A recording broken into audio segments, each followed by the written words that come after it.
Hello everyone, welcome to my channel. I hope आप सब बहुत अच्छे होंगे और आपकी तैयारी भी बहुत अच्छे से चल रही होगी। आज मैं यहाँ पर एक नया टॉपिक शुरू करने जा रही हूँ जिसका नाम है नर्वस सिस्टम, मतलब तंत्रिका तंत्र।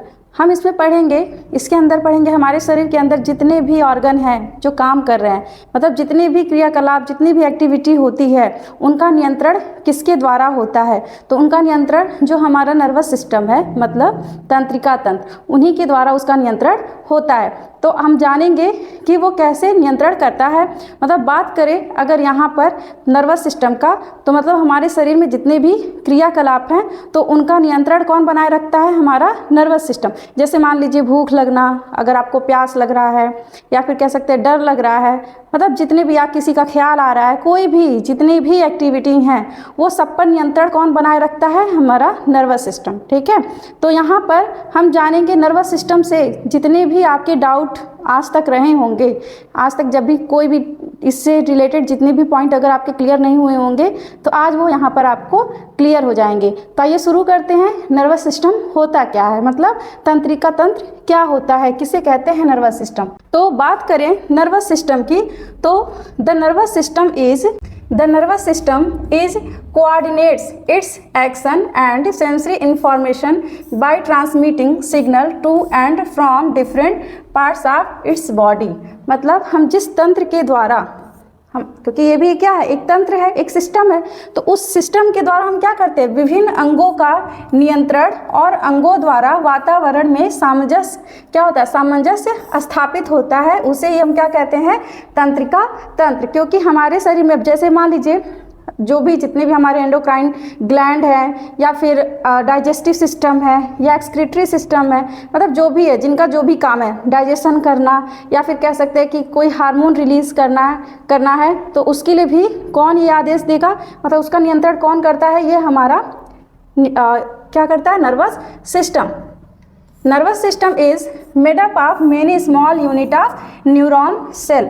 बात करें अगर नर्वस सिस्टम की कि वो किससे मिलकर बना होता है, तो वो बहुत सारी न्यूरॉन कोशिकाओं से मिलकर बना होता है। मतलब न्यूरॉन सेल क्या है? Neuron cell is structural and functional unit of nervous system. बात करें जो न्यूरॉन हमारा होता है वही हमारे नर्वस सिस्टम का क्या है? स्ट्रक्चरल एंड फंक्शनल, मतलब कह सकते हैं संरचनात्मक या क्रियात्मक। संरचनात्मक मतलब उसकी जो बनावट होती है, क्रियात्मक मतलब जो भी उसके एक्टिविटी हैं, जो भी उसके कार्य हैं, वो सारा का सारा अगर उसको श्रेय किसको देंगे? हम इसी न्यूरॉन को। मतलब इसी न्यूरॉन से ही मिलकर हमारा क्या बनता है? Nervous system. अब बात करें कि जो नर्वस सिस्टम है वो इतने सारे चीज़ों को कंट्रोल तो कर रहा है, तो क्या इसके और भी अकेले तो कर नहीं रहा, उसमें कई सारे पार्ट हैं। तो बात करें अगर नर्वस सिस्टम के पार्ट का, यानी कि उसके टाइप के, तो देखिए नर्वस सिस्टम जो हमारा होता है वो दो पार्ट्स से मिलकर बना होता है। ठीक है, मतलब नर्वस सिस्टम में क्या क्या आता है? एक पार्ट्स आपका होता है सेंट्रल नर्वस सिस्टम, दूसरा होता है पेरिफेरल नर्वस सिस्टम। ठीक है, अब देखिए जो हमारा सेंट्रल नर्वस सिस्टम, अब सेंट्रल से ही समझ लीजिए जो सेंटर वाला पोर्शन होगा, जो हमारे मस्तिष्क से लेकर कहाँ पर, जो स्पाइनल कॉर्ड हैं, ये दोनों मिलकर क्या बनाते हैं? Central nervous system. शॉर्टकट में इन्हीं को बोलते हैं CNS। क्या बोलते हैं? CNS। लेकिन अगर यही बात करें पेरिफेरल नर्वस सिस्टम, तो जो हमारे स्पाइनल कॉर्ड से जितने भी नर्व एराइज होते हैं उन्हीं को बोलते हैं पेरिफेरल नर्वस सिस्टम। जैसे हो गया आपका, इसमें भी इसके दो पार्ट हैं। एक आपका आता है, क्या होता है? सोमैटिक नर्वस सिस्टम, दूसरा होता है आपका ऑटोमेटिक नर्वस सिस्टम। ठीक है, अब देखिए जो सोमैटिक नर्वस सिस्टम है इसमें आपका आता है, इसको क्या बोलते हैं? वॉलंटरी। अब वॉलंटरी जैसे अब मान लीजिए हमारे शरीर में क्या है कि अगर हमको दौड़ना है, चाहे हमको रुकना है, बैठना है, खाना है, कुछ भी है जो हमारी इच्छा के अनुसार हो रहा है, ठीक है, वो सारी की सारी क्रिया का कंट्रोल कौन, उस क्रियाकलाप को कंट्रोल कौन करेगा? यही हमारा सोमैटिक नर्वस सिस्टम, मतलब पेरिफेरल नर्वस सिस्टम के ही द्वारा होगा। लेकिन उसके एक पार्ट है सोमैटिक नर्वस सिस्टम जिसके अंतर्गत होगा। लेकिन ऑटोमेटिक नर्वस सिस्टम मतलब जो ऑटो होगा, स्वयं से होगा, जिस पे हमारा कंट्रोल नहीं है। जैसे इनवॉलंटरी, उसे क्या बोलेंगे? इनवॉलंटरी। जैसे अब मान लीजिए हमारे शरीर में क्या है, हमारे हृदय में मान लीजिए धड़कनें बन रही हैं, ठीक है, तो क्या आप उसको रोक देंगे?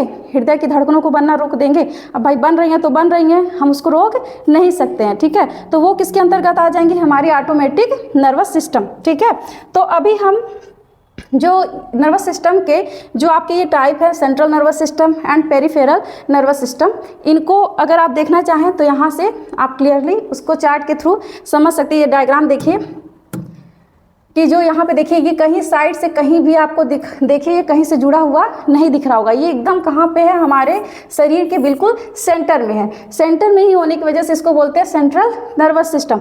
और इसी सेंटर से मतलब स्पाइनल कॉर्ड से देखिएगा यहाँ पे बहुत सारी नर्व निकली हुई हैं जिनको हम बोलते हैं नसें। यहाँ पे देखिए बीच में आपका नर्वस सिस्टम, यहाँ पे जो स्पाइनल कॉर्ड है उसको नहीं लिया गया है, लेकिन उसी के किनारे किनारे यहाँ से देखिए बहुत सारे नसें निकली हुई हैं, उन्हीं को बोलते हैं पेरिफेरल नर्वस सिस्टम। तो आई होप आपको सेंट्रल नर्वस सिस्टम और पेरिफेरल नर्वस सिस्टम में डिफरेंस पता चल गया होगा। वैसे अभी हम यहाँ पर इनके टाइप की बात नहीं करेंगे, अभी हम पूरे टॉपिक को क्लियर मतलब एकदम पूरे सीक्वेंस में पढ़ेंगे। सीक्वेंस में बोले तो जैसे मान लीजिए हम नर्वस सिस्टम पढ़ रहे हैं, ठीक है, तो नर्वस सिस्टम में अब क्या है, नर्वस सिस्टम का अगर बात करें स्ट्रक्चरल एंड फंक्शनल यूनिट क्या है, न्यूरॉन। तो हमको सबसे पहले न्यूरॉन के बारे में जानना चाहिए। न्यूरॉन जानेंगे तब हम नर्वस सिस्टम के पार्ट के बारे में पढ़ेंगे। तो आज वाले वीडियो में हमारा पार्ट फर्स्ट रहेगा जिसमें हम पढ़ेंगे क्या, न्यूरॉन के बारे में, ठीक है। फिर पार्ट सेकेंड में बाकी हम इसके टाइप पढ़ेंगे। तो चलिए शुरू करते हैं। सबसे पहले क्या, हम न्यूरॉन। तो अब देखिए न्यूरॉन सेल जो होते हैं, अभी मैंने बताया कि क्या है, neuron cell is a structural and functional unit of the nervous system. ये यहाँ पे रहेगा, ठीक है। मतलब न्यूरॉन क्या है, हमारे जो नर्वस सिस्टम है मतलब तंत्रिका तंत्र है उनकी क्या है, ये संरचनात्मक एंड क्रियात्मक इकाई होती है। क्योंकि जो हमारा न्यूरॉन मतलब जो हमारा तंत्रिका तंत्र है तो वो बना ही होता है किससे, न्यूरॉन से। अगर कोई पूछ ले कि हमारा तंत्रिका तंत्र किससे बना होता है तो इन्हीं न्यूरॉन से मिलकर बना होता है। जैसे आपने अगर जब मैंने आपको एक्सक्रीटरी सिस्टम पढ़ाया था तो वहाँ पर मैंने पढ़ा था किडनी, ठीक है। तो आप बताइए किडनी का बोले कि स्ट्रक्चरल एंड फंक्शनल यूनिट कौन था, तो आप क्या बोलेंगे कि नेफ्रॉन। तो जिस तरह से वहाँ पे नेफ्रॉन सारे उसकी क्रियात्मक इकाई थी, वैसे यहाँ पर न्यूरॉन इसकी क्रियात्मक इकाई होगी तंत्रिका तंत्र की, ठीक है। तो अब देखिए जो तंत्रिका तंत्र है, अब इसकी बात करें तो इन द ह्यूमन ब्रेन, ठीक है, अगर बात करें मनुष्य के ब्रेन में लगभग सम एग्जैक्ट नहीं है, मतलब लगभग बताया जाता है कि कितना 86 बिलियन न्यूरॉन्स प्रेजेंट होते हैं। मैंने संख्या इसलिए लगभग बताया क्योंकि जब बच्चा पैदा होता है तो अब ये नहीं है कि उसमें कोई डिवाइड होता है, मतलब उसमें कोई कोशिका विभाजन देखने को नहीं मिलता है, मतलब उसमें कोई सेल डिवीजन नहीं होता है। सेल डिवीजन समझते हैं कि मान लीजिए एक कोशिका है, एक सेल है, डिवाइड हुए, 2 बने, 2 से 4 बने, ठीक है। तो ऐसा यहाँ पर ऐसा प्रोसेस यहाँ पर नहीं होता है, मतलब यहाँ पर कोशिका विभाजन नहीं होता है। तो जो जितना यहाँ पे न्यूरॉन हमारे बचपन में रहे होंगे वही न्यूरॉन आगे भी हमारे शरीर में रहते हैं। और कितने होते हैं, लगभग हमारे कितने 86 बिलियन तक, ठीक है।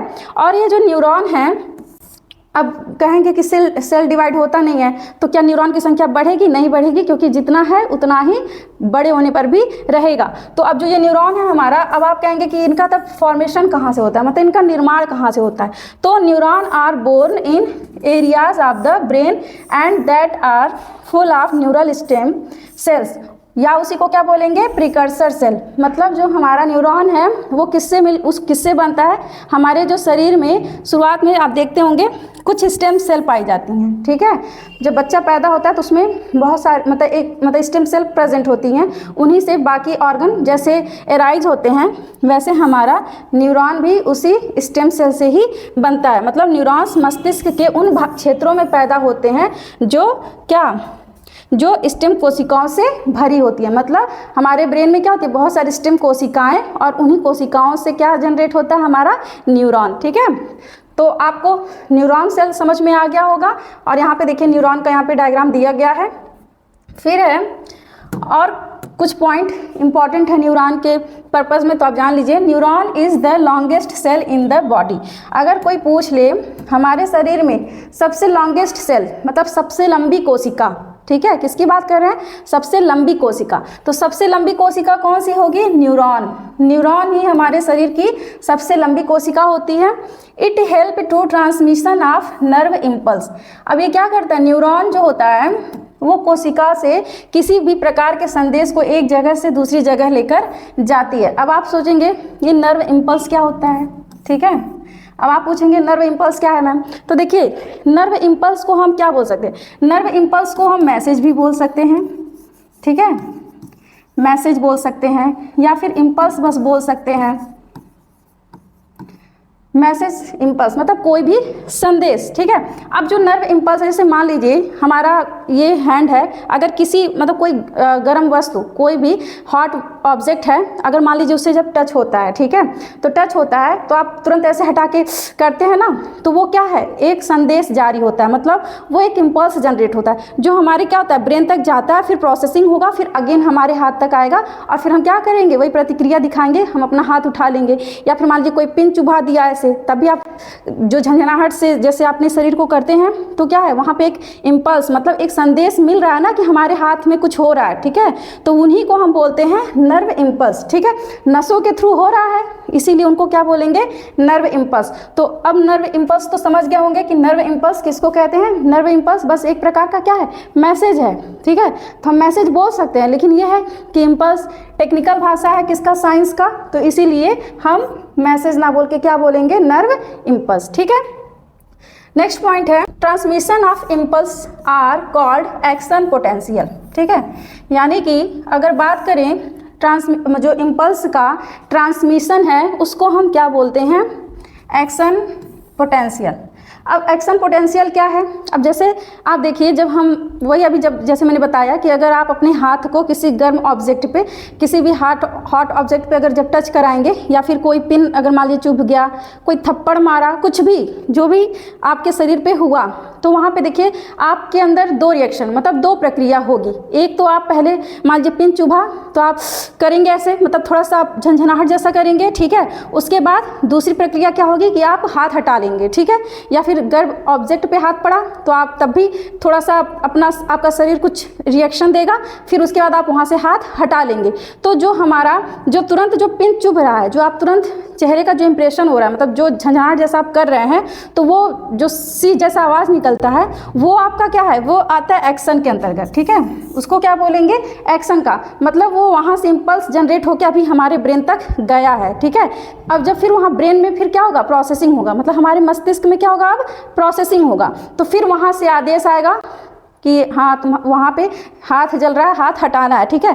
तो अब जब वहाँ से फिर से रिवर्स जब वो मैसेज हमारे हैंड तक आएगा तो उसी को बोलते हैं क्या, पोटेंशियल। मतलब हाथ से हमारा जो मतलब इम्पल्स जो अभी मैंने बताया जो मैसेज है कि जो भी हमारे हाथ पे हुआ मतलब सिर्फ पिन चुभा तो वो उसका मैसेज कहाँ तक गया, हमारे ब्रेन तक, तो वो प्रक्रिया हमारी क्या हो गई, एक्शन की।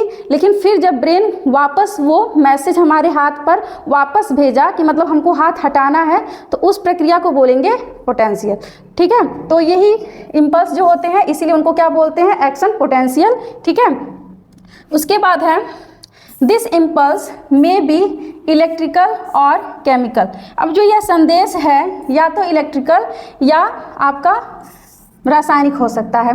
अब आप कहेंगे कि नर्व जो हमारा इम्पल्स है मतलब हमारे शरीर से जो भी मैसेज है इम्पल्स के फॉर्म में जाते हैं वो सब तो ठीक है, तो जाता है, फिर ये इलेक्ट्रिकल और केमिकल से क्या मतलब है, ठीक है। तो अब आप सोचेंगे कि ऐसा कैसे हो सकता है कि इलेक्ट्रिकल फॉर्म में जाता है या फिर केमिकल फॉर्म में जाता है, तो लेकिन हमारे जो ब्रेन में जो मैसेज जाता है वो दोनों फॉर्म में जाता है, एक इलेक्ट्रिकल जाता है, एक आपका केमिकल। कैसे, जैसे मान लीजिए अगर हम इलेक्ट्रिकल का एग्जाम्पल बताएं तो अभी कैसे है, जैसे मैंने बताया कि हाथ पे आपने पिन चुभोया, ठीक है, तो यहाँ से वो टच हुआ है हमारे शरीर से होते हुए, मतलब हमारे शरीर से किसी भी पार्ट से कुछ भी जो भी हमको बाहरी आघात मिला है, ठीक है, लेकिन वो हमारे शरीर से टच होते हुए जब हमारे ब्रेन तक जाता है तो उसको हम बोलते हैं, तब जो इम्पल्स जनरेट होते हैं उनको बोलते हैं इलेक्ट्रिकल इम्पल्स। क्योंकि यहाँ पर देखा जाए तो दो वस्तु के बीच कोई ना कोई फ्रिक्शन हो रहा है, ठीक है, तो उससे क्या हो रहा है, वहाँ पे एनर्जी रिलीज हो रही है, ठीक है, तो उसी को बोलते हैं इलेक्ट्रिकल। लेकिन अगर बात करें केमिकल कैसे होगा, केमिकल के फॉर्म में इम्पल्स कैसे जनरेट होंगे, जैसे मान लीजिए आप कहीं पे गए हुए हैं, ठीक है, कहीं बैठे हैं, खड़े हैं, कुछ भी कर रहे हो, कोई दूसरा व्यक्ति है जो आपको कंटिन्यू आपको देख रहा है या फिर आपको घूर रहा है, ठीक है, तो आप चाहे उसको कंटिन्यू देखिए ना देखिए फिर भी, लेकिन आप जब उस व्यक्ति को उसकी तरफ जैसे ही आपकी नज़र जाएगी या फिर आप नहीं भी देखेंगे तो भी आपको फील हो जाएगा कि हाँ वो व्यक्ति हमको क्यों देख रहा है, कोई ना कोई भावना आपके अंदर आने लगेगी। ठीक है, मतलब वहाँ पे कोई ना कोई संदेश जनरेट हुआ कि नहीं हुआ, कोई ना कोई संदेश तो बना। तो वहाँ पे जो आपके इम्पल्स जनरेट हुए हैं, तो क्या वो व्यक्ति आपके टच में आया? नहीं आया, वो आपसे कहाँ है, बहुत दूर खड़ा है। ठीक है, या फिर आप मान लीजिए कहीं किसी ख्याल में या फिर किसी बात को मतलब गहरी सोच में डूबे हुए हैं, कोई अचानक से आपको आगे से आके डरा दिया, ठीक है, तो भी आप डर गए। तो वो सब क्या है, वो व्यक्ति आपको टच नहीं कर रहा, बस दूर से ही आप उसको दूर से ही आपके अंदर कोई ना कोई मैसेज आ रहा है। ठीक है, मतलब कोई ना कोई भावना उत्पन्न हो रही है। तो वो किस प्रकार का इम्पल्स होगा, तो उसी को बोलेंगे केमिकल। ठीक है, तो अब आपको समझ में आ गया होगा कि इम्पल्स क्या है। दोनों तरह हो सकते हैं, इलेक्ट्रिकल भी हो सकते हैं और केमिकल। इलेक्ट्रिकल जो हमारे शरीर के थ्रू मतलब टच के थ्रू जो हमको इम्पल्स जनरेट होंगे वो, और केमिकल जो बिना टच के मतलब जो दूर से ही, ठीक है, उसके थ्रू जब इम्पल्स जनरेट होंगे तो उनको क्या बोलेंगे, केमिकल इम्पल्स। अब बात करते हैं टाइप्स ऑफ न्यूरॉन की। ठीक है, देखिए यहाँ पर अभी मैंने बताया कि नर्वस सिस्टम से संबंधित जितने भी डाउट हैं वो आपको यहाँ पर सारे डाउट क्लियर हो जाएंगे। इसके बाद आपको दूसरी वीडियो देखने की जरूरत नहीं पड़ेगी अगर आप कंटिन्यू हमारे वीडियो देखते रहेंगे। ठीक है, और वो भी आपको जितने भी नोट्स हैं या फिर आपके जितने भी डाउट हैं वो हम आपको बाईलैंग्वेज मतलब हिंदी प्लस इंग्लिश दोनों में सॉल्व कराएंगे, और प्लस के बेसिस पे जितने भी प्रैक्टिस सेशन हैं, जितने भी मतलब इंपॉर्टेंट क्वेश्चन बनते हैं वो सब हम आपको लास्ट वीडियो में कवर कराएंगे। ठीक है, तो आप वीडियो को स्किप मत करिएगा और कंटिन्यू पूरा वीडियो जरूर शुरू से लास्ट तक देखिएगा। तो बात करें न्यूरॉन्स की, तो जो न्यूरॉन्स होता है उसके भी कई टाइप होते हैं। एक आपका होता है सेंसरी न्यूरॉन। ठीक है, अब सेंसरी से ही समझ गए होंगे क्या, जो सेंसेस के थ्रू होगा। ठीक है, मतलब neurons are the nerve cell that are activated by sensory input. मतलब अब सेंसरी इनपुट में कौन कौन आएगा, जैसे मसल्स आ गए, ठीक है, हमारे स्किन आ गए, मसल्स जो हमारी मांसपेशियाँ, क्योंकि पिन चुभेगा तो हमारे मसल्स पे आए, ठीक है, या फिर मसल्स हो गए, मांसपेशियाँ हो गई, ठीक है, बोन जो हड्डियाँ हो गई, या फिर टिश्यू। और कहाँ से, फ्रॉम द इन्वायरमेंट मतलब बाहर से। तो संवेदी न्यूरॉन्स क्या है, शरीर के बाहरी उत्तेजनाओं जैसे प्रकाश, स्पर्श, ध्वनि, गंध, स्वाद द्वारा सक्रिय होते हैं। बेसिकली बस सिंपल सा समझ लीजिए इसको, इस लाइन को छोड़िए, आप सिंपल सा समझिए। जैसे मान लीजिए अभी मैंने जैसे बताया कि वही एग्जाम्पल है, मान लीजिए पिन चुभा, या फिर आप किसी गर्म ऑब्जेक्ट पे अपना हाथ रखें, या फिर कोई आपको थप्पड़ मार दिया, या कहीं चोट लग गई, कुछ भी।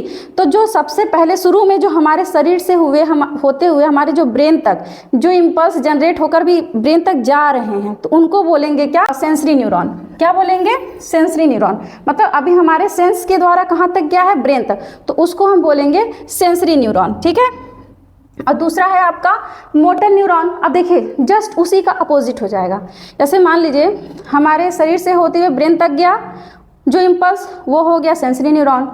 अब जो फिर ब्रेन हमारा जो जनरेट करके अगेन उस मैसेज को फिर से हमारे हाथ तक या हमारी बॉडी तक फिर से वो दोबारा रिवर्स जब भेज रहा है प्रोसेसिंग करके, ठीक है, मतलब उसकी प्रतिक्रिया जो भी करना है वो करके जब उसको वापस भेज रहा है, तो उसी को बोलते हैं मोटर न्यूरॉन। तो देख लीजिए मोटर न्यूरॉन क्या है, अब मोटर न्यूरॉन या इसी को क्या बोलते हैं, मोटो न्यूरॉन। ठीक है, also known as efferent neuron because it carry अ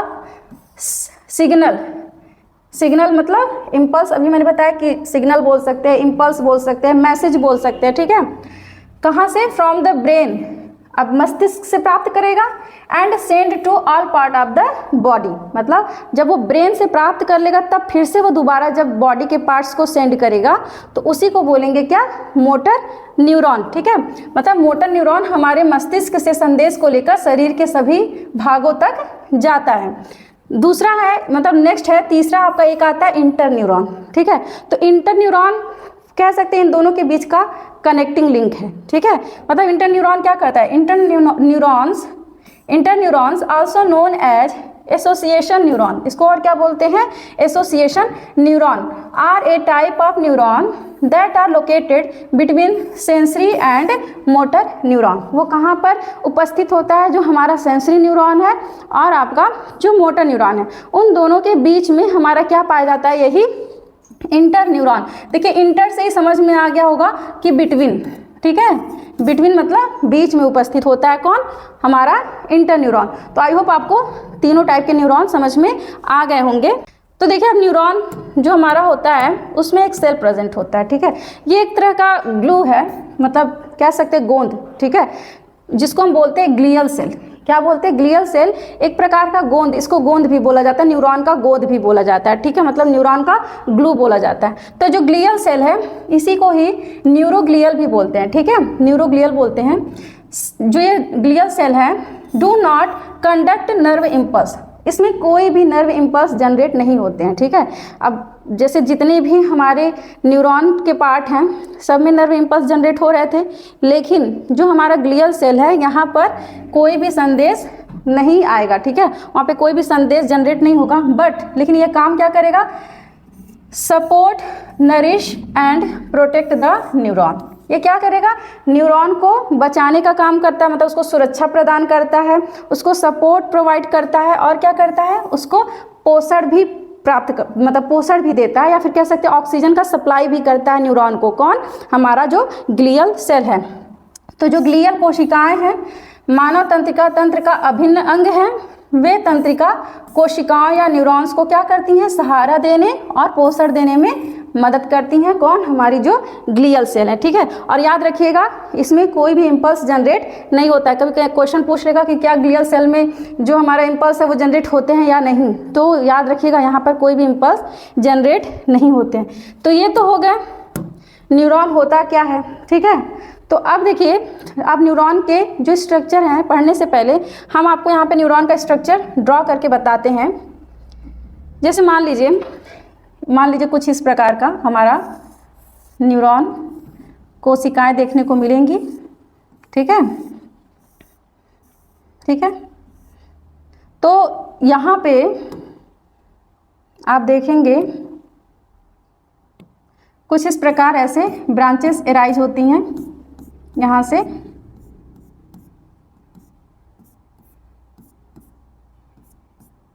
जिनको हम क्या बोलते हैं, इनको हम बोल सकते हैं डेंड्रॉन,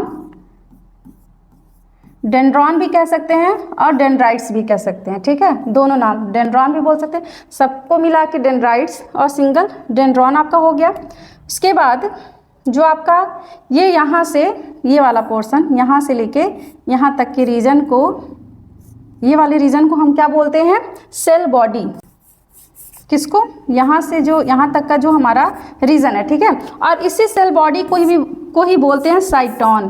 क्या बोलते हैं, साइटोन। देखिए दो नाम मैंने बताया कि मान लीजिए ये जो साइड में ब्रांचेस निकल रही हैं इनको बोलते हैं डेंड्रॉन, और जो हमारा यहाँ से यहाँ तक का, यहाँ से लेके यहाँ तक का जो रीजन है उसको बोलेंगे सेल बॉडी, या इसी को बोलते हैं साइटोन। और लास्ट में जो ये वाला जो रीजन है यहाँ से सेल बॉडी के बाद से ये वाला जो रीजन है इसको बोलते हैं एक्सॉन, ठीक है, इसको बोलते हैं एक्सॉन या अक्षतंतु।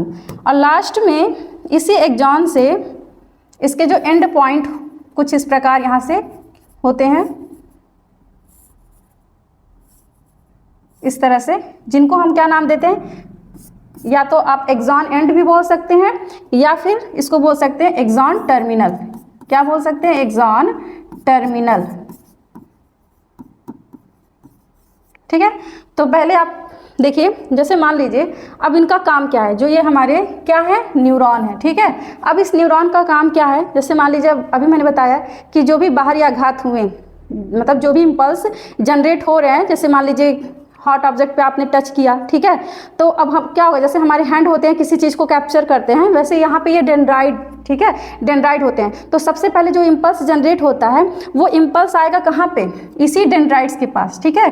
ये डेंड्राइट्स क्या करेगा, उसको रिसीव करेगा, और रिसीव करके यहाँ पर प्रेजेंट होता है बीच में न्यूक्लियस, ठीक है, और न्यूक्लियस के चारों तरफ कुछ इस टाइप के यहाँ पे प्रेजेंट होते हैं, इसमें क्या, साइटोप्लाज्म। तो अब यहाँ से ये मैसेज रिसीव करेंगे डेंड्राइट, और कहाँ पे भेज देंगे, इस न्यूक्लियस या साइटोप्लाज्म वाले पोर्शन पे, या फिर कह सकते हैं सेल बॉडी वाले रीजन में ये हमारे इम्पल्स आ जाएंगे।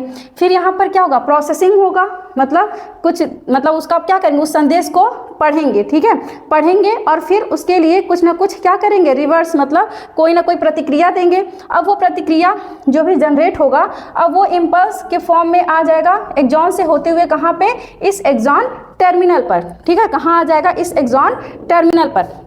अब जैसे ही यहाँ एक्सॉन टर्मिनल पर पहुँचेगा तो यहीं से ही फिर वो आगे और भी सारे न्यूरॉन हमारे जानते ही हैं प्रेजेंट है, कई बिलियन है, 86 बिलियन लगभग है, तो एक न्यूरॉन से फिर वो दूसरे न्यूरॉन में ट्रांसफ़र कर दिया जाएगा।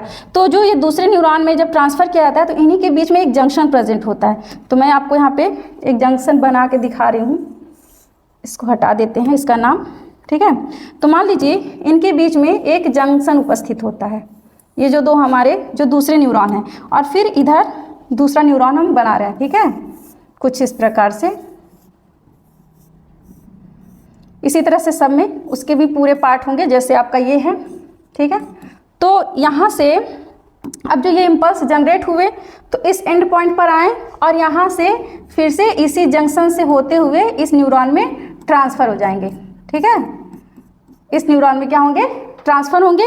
फिर यही अगेन कंटिन्यू ट्रांसफ़र मतलब एक न्यूरॉन से दूसरे न्यूरॉन से तीसरे न्यूरॉन में क्या होंगे, ट्रांसफ़र होते जाएंगे। तो ये जो हमारा बीच का जंक्शन है इसी को बोलते हैं क्या, सिनैप्स। इसको क्या बोलते हैं, सिनैप्स, सिनैप्स भी बोलते हैं या फिर इसी को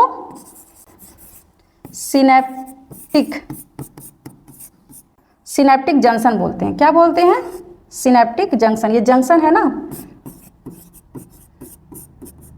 तो सिनैप्टिक जंक्शन क्या है, सिनैप्टिक जंक्शन की बात करें या सिनैप्स की बात करें, वो दो न्यूरॉन के बीच का कनेक्शन है, ठीक है, मतलब वो दो न्यूरॉन को आपस में कनेक्ट कर रहा है और वो एक न्यूरॉन से इम्पल्स दूसरे न्यूरॉन में भेज रहा है। तो इसी तरह से करके हमारे पूरे शरीर में इम्पल्स जनरेट हो जाते हैं, जो जिस अंग में उसको पहुंचाना होता है वो न्यूरॉन के थ्रू बाकी सारे हमारे जितने हैंड में जाना है तो हैंड में चले जाते हैं, पैर में जाना है तो पैर में, मतलब जहाँ भी उनको जाना होगा तो इसी जंक्शन के थ्रू होते हुए, क्योंकि हर न्यूरॉन के बीच में सिनैप्स प्रेजेंट होते हैं, ठीक है। तो अब देखिए जो हमारे ये न्यूरॉन है अभी इसका स्ट्रक्चर पूरा नहीं हुआ है, ठीक है। जो ये न्यूरॉन है जो यहाँ पे एक्सॉन वाला पोर्शन है ये ऐसे ही नहीं रहता, ठीक है। इस एक्सॉन के ऊपर कुछ ऐसे कोशिकाएं लगी रहती हैं, ठीक है, मतलब कुछ तंतु कुछ सेल पाए जाते हैं और इन सेल का क्या नाम होता है, इन्हीं सेल को हम नाम देते हैं, इनको बोलते हैं स्वान की कोशिकाएं या स्वान सेल, ठीक है। यहाँ पर इनको हम बोलते हैं क्या, स्वान की कोशिकाएं, क्या नाम है इनका, स्वान सेल, क्या बोलेंगे, स्वान सेल, ठीक है, इनको क्या बोलेंगे हम, स्वान सेल। अब देखिए जो स्वान सेल है इसी के ऊपर एक शीथ प्रेजेंट होता है, यहाँ पर इसके ऊपर एक और मेम्ब्रेन पाई जाती है जिसको हम बोलते हैं माइलिन शीथ। क्या नाम देते हैं, माइलिन शीथ। मतलब इस शीथ की बात करें तो इसको बोलते हैं माइलिन शीथ, ठीक है, ठीक, तो इसको क्या बोलेंगे, माइलिन शीथ। तो आप एक बार स्ट्रक्चर को देख लीजिए, ये हमारे डेंड्राइट्स हैं, इनको बोलते हैं, ये जो बीच वाली कोशिकाएं हैं इनको बोलते हैं स्वान सेल, और साइड और जिनके ऊपर मेम्ब्रेन पाई जाती है, जो झिल्ली पाई जाती है उसको माइलिन शीथ बोलते हैं। अब देखिए इसी जो माइलिन शीथ है इसी के बीच बीच में यहाँ पर गैप देखने को मिलता है, ठीक है, यहाँ पर देखिए कुछ गैप देखने को मिल रहा है। इस गैप को बोलते हैं, इसका नाम होता है, यहाँ पे लिख दे रहे हैं, इसका नाम होता है, क्या नाम होता है, इसको बोलते हैं रैनवियर, नोड ऑफ रैनवियर। क्या बोलेंगे, नोड ऑफ रैनवियर।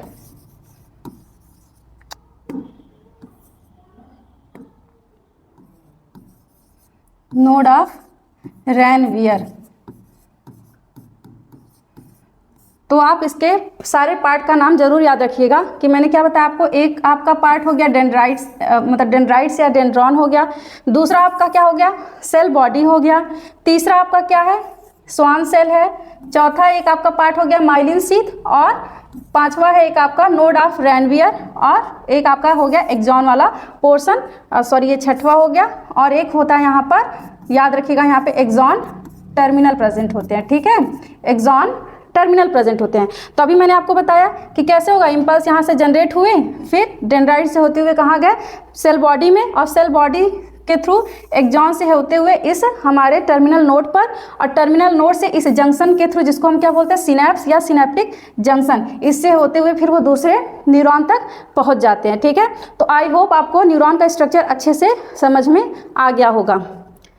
तो अगर आप लेकिन इसका स्ट्रक्चर देखना चाहते हैं तो यहाँ पर आप देख सकते हैं कि यहाँ पे डेंड्राइट्स हैं आपके, फिर ये सेल बॉडी है, ये वाला पोर्शन, ये आपका एक्सॉन है। देखिए यहाँ पे बीच में नोड ऑफ रैनवियर दिख रहा होगा, जो बीच बीच में गैप है। फिर इन्हीं के अंदर यहाँ पे आपका क्या, स्वान सेल है, ठीक है, और जो ऊपर वाले मेम्ब्रेन है इन्हीं को बोलते हैं माइलिन शीथ, और लास्ट में एक्सॉन टर्मिनस। लेकिन देखिए डायग्राम आप लोग कोशिश करिएगा हाथ से जरूर बनाइएगा, क्योंकि जब हम डायग्राम हाथ से बनाते हैं तो हमको आधा से ज़्यादा चीज़ें हमको यहीं पर कवर हो जाती है। मतलब आधे कॉन्सेप्ट की बात करें या फिर कुछ भी जो भी उसके पॉइंट इंपॉर्टेंस हैं वो हमको मतलब ड्रॉ करते ही लर्न हो जाते हैं। ठीक है, तो इसीलिए आप लोग अपने हाथ से ज़रूर उसको ड्रॉ करिएगा। तो अब स्ट्रक्चर का जो मैंने अभी आपको बताया उसका एक बार थियरी भी देख लीजिए आप लोग, जो बाइलिंगुअल ही है, आप देख सकते हैं। Cell body of neuron is made up of many components as, देखिए सेल बॉडी जो न्यूरॉन का शरीर है वो कई भागों से मिलकर बना होता है, जैसा कि इसमें आप देख सकते हैं न्यूक्लियस। ठीक है, यहाँ पर आप देख सकते हैं सेंटर में इसका न्यूक्लियस है। न्यूक्लियस आप जानते ही हैं, न्यूक्लियस का काम क्या है, आरएनए डीएनए, इन्हीं का तो उसमें आरएनए डीएनए पाए जाएंगे, प्रोटीन का निर्माण होगा। तो केंद्रक क्या करते हैं, डीएनए और आरएनए बनाता है, और यह प्रोटीन बनाने में भी मदद करता है। ठीक है, नेक्स्ट पार्ट है डेंड्राइट्स। अभी मैंने आपको डेंड्राइट्स दिखाया है, यहाँ पर आप देख सकते हैं डेंड्राइट्स। यहाँ पर देखिए ये वाले पोर्शन, ये क्या है, डेंड्राइट्स हैं। तो its main function is that is carry impulse and send to cell body. अभी मैंने बताया कि जैसे मान लीजिए ये आपका न्यूरॉन्स का ये सेल बॉडी हो गया, ठीक है, और यहाँ पे जो डेंड्राइट्स निकले होते हैं वो पहले क्या करेंगे, जो इम्पल्स मतलब जो मैसेज जनरेट हो रहे हैं वो क्या करेगा, इसको कैरी करेगा, और इस सेल बॉडी में, क्योंकि ये क्या है सेल बॉडी, उसको क्या करेगा, ट्रांसमिट कर देगा, मतलब उसको भेज देगा। नेक्स्ट है एक्सॉन। एक्सॉन जो आप ये वाला पोर्शन देख सकते हैं, ठीक है, ये एक्सॉन का पोर्शन है। Axon is carrying a signal from the dendrites, क्योंकि डेंड्राइट से सेल बॉडी में और सेल बॉडी से फिर एक्सॉन में, and send to the nerve ending, मतलब इसी नर्व एंडिंग जिसको हम क्या बोलते हैं, नर्व एक्सॉन टर्मिनल, क्या बोलेंगे, एक्सॉन टर्मिनल, या इसी को बोलते हैं नर्व एंडिंग। फिर वहाँ पर वो क्या करेगा, भेज देगा। This axon made up of many Schwann cell. ठीक है, अभी मैंने बताया कि ये जो हमारा एक्सॉन है वो कई, ये देखिए यहाँ पे, ये कई स्वान सेल से मिलकर बना होता है, क्योंकि एक तो नहीं है, कई सारे स्वान से मिलकर बना होता है, जिसको क्या बोलते हैं, स्वान सेल। ठीक है, and group of this Schwann cell are called myelin sheath, क्योंकि इन्हीं के ऊपर ये जो कवरिंग पूरी पाई जा रही है, इसी को क्या हम नाम दे देंगे, माइलिन शीथ। ठीक है, अब देखिए इसी माइलिन शीथ में between the two Schwann cell present node of Ranvier, यहाँ पे जो आपको ये बीच बीच में जो आपको गैप दिख रहा है, यहाँ पर ये जो गैप दिख रहा है, इसी को क्या बोलते हैं, नोड ऑफ रैनवियर। रणवीर मत सोचिएगा, क्या लिखा है, रैनवियर, स्पेलिंग देखिए ध्यान दीजिएगा, RANVIER है। ठीक है, तो ये क्या है, इसका जो नोड है उसको हम क्या बोलते हैं, नोड ऑफ रैनवियर। तो याद रखिएगा, मान लीजिए क्वेश्चन पूछ लिया कि हमारा जो क्या नोड ऑफ रैनवियर कहाँ पे प्रेजेंट होता है, तो याद रखिएगा कहाँ पर, हमारे जो स्वान सेल हैं उनके बीच जो गैप होता है, ठीक है, खाली जगह पर, मतलब दो स्वान कोशिकाओं के बीच खाली जगह पाई जाती है, उसी को हम क्या बोलते हैं, नोड ऑफ रैनवियर। नेक्स्ट है axon terminal is bulb like. आप यहाँ पे देखिए जो एक्सॉन टर्मिनल है वो बल्ब लाइक दिख रहे हैं, which give the signal to the other nerve. ठीक है, यहाँ पे आप देख रहे होंगे बल्ब लाइक दिख रहे होंगे, और ये फिर क्या करेंगे, अगेन ये दूसरे नर्व को क्या करेंगे, सिग्नल भेजेंगे, जैसे मैंने आगे इसको बनाया था। ठीक है, इस तरह से, तो ये इसको फिर क्या करेंगे, भेजेंगे, रिसीव करेगा, और इनके बीच में एक जंक्शन पाया जाता है जिसको हम क्या बोलते हैं, सिनैप्स या सिनेप्टिक जंक्शन। तो ये हमारे न्यूरॉन से संबंधित जितने भी क्वेश्चन बनते हैं यहाँ पर सारी उसकी थ्योरी कवर करा दिया है मैंने, और अब आगे इसके जो हमारे नर्वस सिस्टम है उसके जो पार्ट हैं, जैसे आपका सेंट्रल नर्वस सिस्टम हो गया, पेरिफेरल नर्वस सिस्टम हो गया, ठीक है। और सेंट्रल नर्वस सिस्टम में सबसे पहले हम पढ़ेंगे ब्रेन को। तो मेरा जो पार्ट 2 होगा हम उसमें ब्रेन को कवर कराएंगे। तो वीडियो अगर अच्छा लगा हो तो प्लीज़ आप लोग लाइक शेयर सब्सक्राइब करना ना भूलें। धन्यवाद।